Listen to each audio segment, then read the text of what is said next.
Bismillahirrahmanirrahim. Assalamualaikum warahmatullahi wabarakatuh. Allahumma sholli ala Muhammad wa ala ali Muhammad.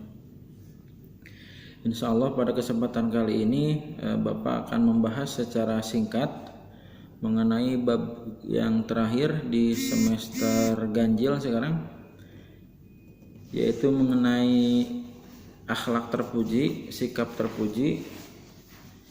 Ada 3 yang akan kita bahas. Yang pertama pengendalian diri, prasangka baik, dan persaudaraan.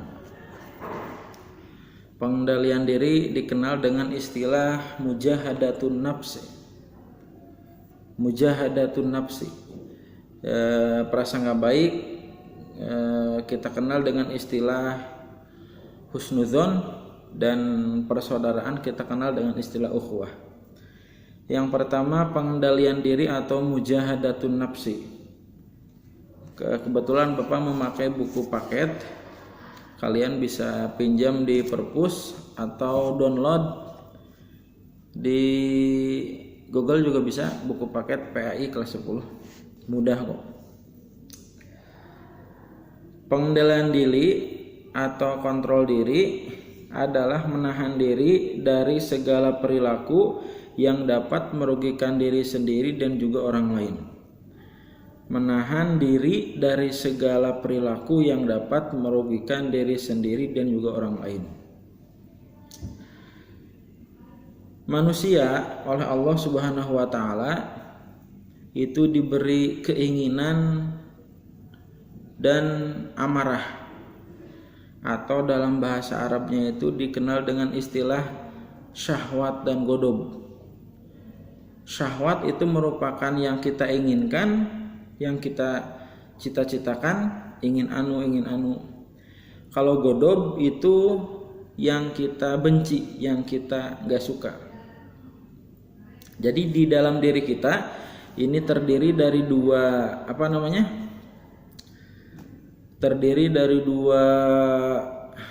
unsur syahwat sama unsur godob. Syahwat yang kita sukai, godob yang tidak kita sukai. Marah, benci, kesal, baper. Nah itu termasuk ke godob itu. Pokoknya ada yang kita sukai dan ada yang kita benci gitu. Yang kita sukai syahwat, yang enak-enak. Yang kita benci namanya godob. Nah, kita diperintahkan oleh Allah Subhanahu wa taala dan Rasul untuk senantiasa mengendalikan syahwat dan godob kita. Bagaimana cara mengendalikannya? Maka kita diberi akal. Jadi fungsi akal yaitu untuk mengendalikan syahwat dan godob. Ketika kita punya keinginan syahwat, dipikir dulu oleh akal, apakah hal tersebut itu baik bagi kita atau tidak. Ketika kita merasa benci terhadap seseorang, maka dipikir dulu akibatnya. Apakah itu baik bagi diri kita dan orang lain gitu. Maka akal itu harus ada di atas syahwat sama godob gitu. Tapi akal orang di dunia kan beda-beda. Sesuatu yang dianggap baik di Indonesia belum tentu dianggap baik di Eropa atau Afrika. Sesuatu yang kita anggap baik di Pulau Jawa belum tentu dianggap baik di Papua.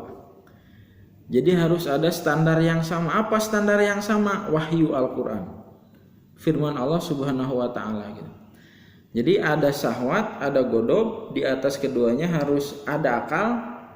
Nah karena akal ini juga tidak semuanya sama, maka harus ada standar yang sama dipakai oleh semuanya. Apa itu? Yaitu Al-Quran atau firman Allah.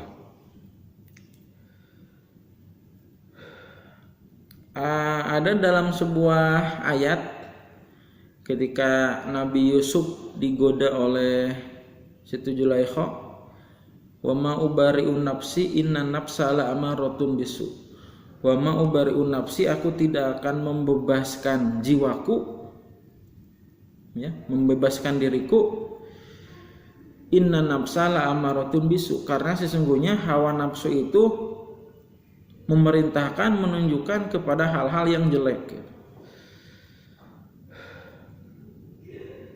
Bahkan nanti di dalam hadis di depan ada orang yang terbaik itu bukan orang yang kaya, orang yang pintar, tapi orang yang terbaik yaitu orang yang dapat menahan amarahnya, mengendalikan dirinya.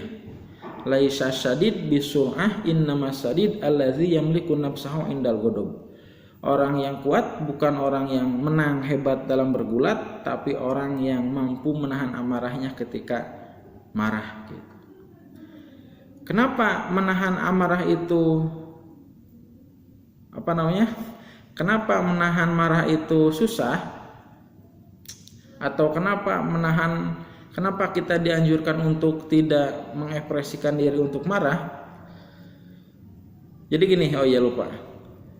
Kita tidak bisa mengatur hati kita. Oh, harus suka sama bapak, nggak bisa. Oh, harus benci sama bapak, nggak bisa. Pokoknya setiap kita berinteraksi dengan orang, langsung terbesit dalam hati kita, oh iya saya nyaman, oh iya saya nggak nyaman. Nah itu yang nggak bisa kita kendalikan, itu mah nggak apa-apa. Tapi yang harus kita kendalikan yaitu mengekspresikan rasa suka dan rasa tidak suka kita. Ya, ketika contoh misalkan ketemu sama bapak, oh ternyata si para jamaah nggak bikin nyaman orangnya, nah gitu. Itu mah nggak apa-apa, hati kita nggak bisa kita atur. Tapi yang harus kita atur itu sikap kita. Meskipun saya nggak suka sama guru ini, gitu misalkan sama bapak, tapi saya harus menjaga sikap saya gitu. Begitu juga bapak sering jadi guru, ketemu dengan bermacam-macam karakter. Ada anak yang gampang, ada anak yang susah gitu. Maksudnya Bapak ulangi lagi, perasaan suka atau benci itu nggak bisa kita atur. Yang poin yang paling penting adalah kita bisa mengekspresikan sikap dari rasa cinta dan rasa benci tersebut. Itu yang poinnya yang harus kita pegang. Balik lagi ke ayat, wa ma'ubari'u nafsi, aku tidak akan membebaskan diriku, inna nafsa la'amaratun bisu, karena sesungguhnya kebanyakan nafsu itu memerintahkan kepada hal-hal yang jelek. Illa ma rahima rabbahu, kecuali nafsu yang memang telah dirahmati oleh Allah Subhanahu wa taala. Jadi ada nafsu yang diizinkan oleh Allah. Contohnya makan. Makan kepengen kan? Tiap hari kita makan. Gimana? Kata Allah. Boleh nggak? Boleh. Kulu washrobu wala tusrifu. Minumlah oleh kalian, makanlah kalian, asalkan jangan berlebih-lebihan. Makan kan sesuai dengan syahwat kita. Lalu yang kedua,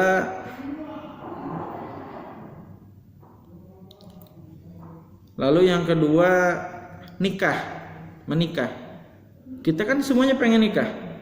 Ketika kita semua pengen nikah, maka itu juga diizinkan oleh Allah Subhanahu wa taala, bahkan dianjurkan. Lalu langsung saja yang kedua, yaitu mengenai husnuzon atau berprasangka baik. Berprasangka baik, salah satu ayat yang menjelaskannya yaitu Al-Hujurat ayat 21 yang Bapak suruh kalian hafalkan. Bismillahirrahmanirrahim.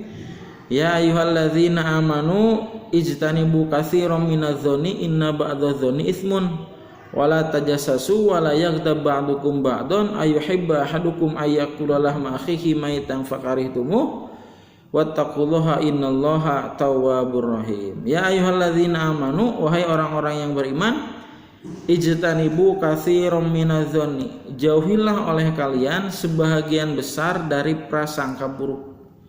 Kenapa harus dijauhi prasangka tersebut? Inna ba'dadh-dhonni itsmun, karena sebahagian besar dari prasangka itu merupakan dosa. Lalu juga Allah melarang wala tajassasu, janganlah kalian tajassus, mencari-cari kesalahan orang lain. Wala yaghtab ba'dukum, nah ini hobi kita nih. Wala yaghtab, janganlah kamu gibah ba'dukum sebahagian dari kamu kepada sebahagian yang lain. Ini merupakan satu paket suudzon, tajasus, gibah. Awalnya dari suudzon dulu, berprasangka buruk, terus tajasus, cari-cari kesalahan, lalu diomongin, digibahin gitu. Ini satu paket. Gak mungkin kita gibah kalau kita gak punya bahannya, kesalahannya, maka dicari. Gak mungkin kita mencari kesalahan orang lain kalau memang sebelumnya gak punya perasaan buruk. Jadi satu paket, berprasangka buruk, nyari-nyari kesalahan, lalu menggibah. Apakah menggibah suatu masalah? Jelas masalah. Kita gibah itu membicarakan keadaan orang lain yang apabila didengar oleh orang tersebut itu merasa tidak enak atau tidak nyaman, walaupun itu sesuai fakta. Ya, kita ngobrolin seseorang walaupun faktanya seperti itu, tetapi kalau kira-kira didengar oleh yang kita obrolkan, itu sakit hati, itu namanya gibah. Kalau yang kita obrolkan itu bohong, maka itu termasuk fitnah. Jadi awas, jangan sekali-kali berbicara kalau nggak perlu gitu. La tatakallam fi ma la ya'nik wa da'il kalam fi ma la ya'nik gitu. Artinya itu sebuah pepatah bahasa Arab gitu. Jangan ngobrol kalau nggak penting. Obrolan penting pun kalau bukan pada tempatnya jangan diobrolin. Nah itu tuh. Balik lagi ke ayat. Jadi di dalam Al-Quran, saking jijiknya, saking jeleknya perilaku gibah, tajasus, dan suudzon, dosanya 3 berarti tuh. Jadi kalau ada yang gibah, dosanya 3. Pertama dosa gibah, dosa tajasus, dosa suudzon. Gimana pandangan Al-Quran mengenai orang yang gibah?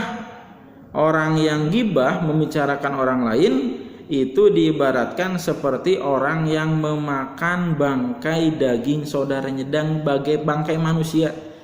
Ayuhibba ahadukum ayyakula lahma akhihi maitan fakarihtumuh gitu.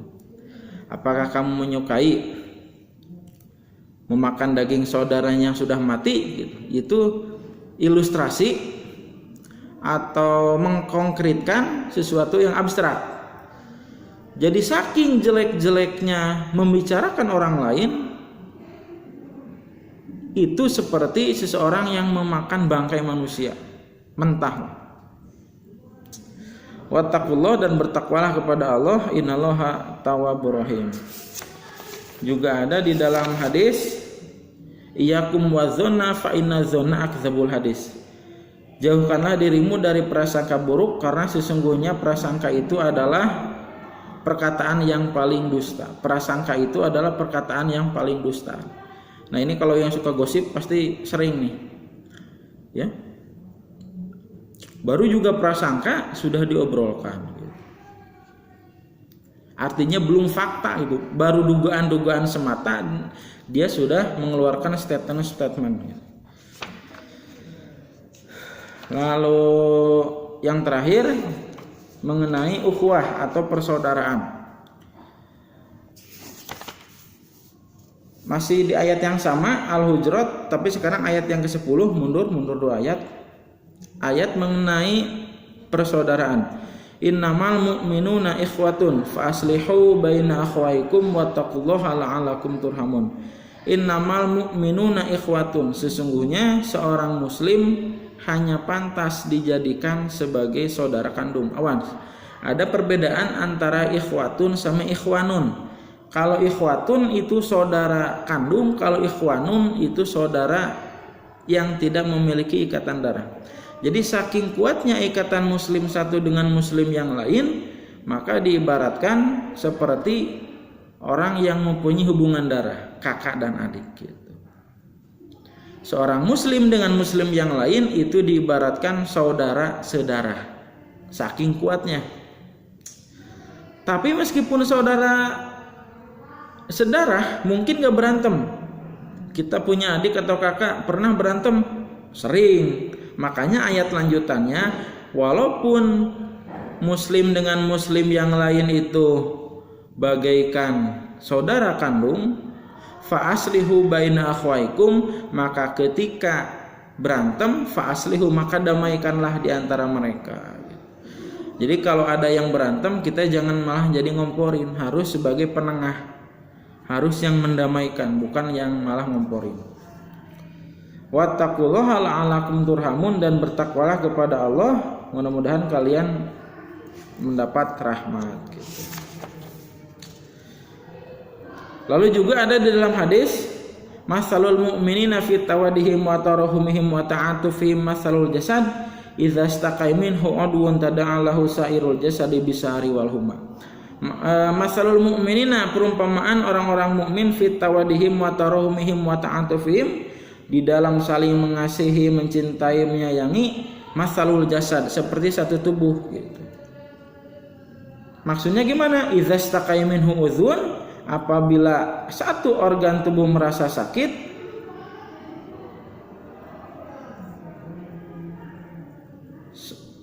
udun lahu sairul jasadi bisari walhu, maka rasa sakit tersebut akan menjalar ke seluruh tubuh. Ketika kaki kita terkena duri, jarang kan mulut kita ketawa, jarang tangan kita tepuk tangan gitu. Ya, kalau ada satu bagian tubuh yang sakit, misalkan tadi kaki kena duri, tangan lalu ngambil durinya, ya, lalu mata saking gak kuat mengeluarkan air mata. Nah, begitu juga perumpamaan seorang muslim gitu, harus saling satu rasa, harus satu hati gitu, merasakan apa yang dirasakan. Jangan tangan kita atau kaki kita kena duri, tangan kita malah tepuk tangan, tapi ditolong gitu. Nah, yang terakhir, bagaimana perumpamaan kalau tadi kan kita dengan sesama muslim itu kan bagaikan saudara kandung tuh, saking apanya, saking eratnya. Bagaimana dengan saudara kita yang non muslim, apakah mereka juga termasuk saudara? Ya, tetangga kita, teman kita yang muslim, apakah termasuk saudara? Ya, termasuk saudara. Lanjutan ayatnya antara Al-Hujurat ayat 13 atau ayat 14, Bapak lupa lagi.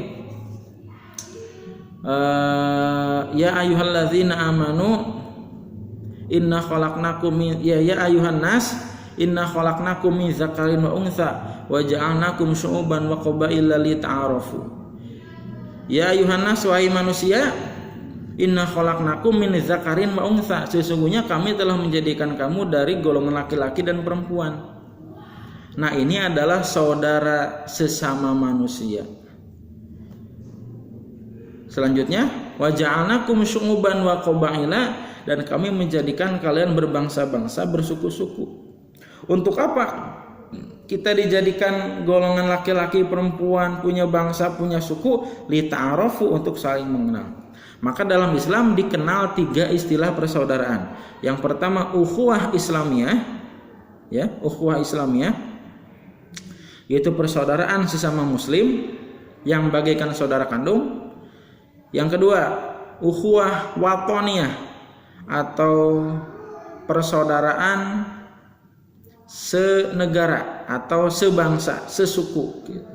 Kita punya teman atau tetangga di rumah kita, di kelas kita, itu juga masih saudara, namanya saudara sebangsa. Gimana dengan orang luar negeri? Seagama tidak, serumpun juga tidak, sesuku juga tidak. Nah, itu juga masih saudara, namanya saudara sesama manusia gitu. Itu saja yang bisa Bapak sampaikan. Mohon maaf ini di kelas 11 agak berisik, mungkin nanti akan terganggu videonya. Sekian saja. Assalamualaikum warahmatullahi wabarakatuh.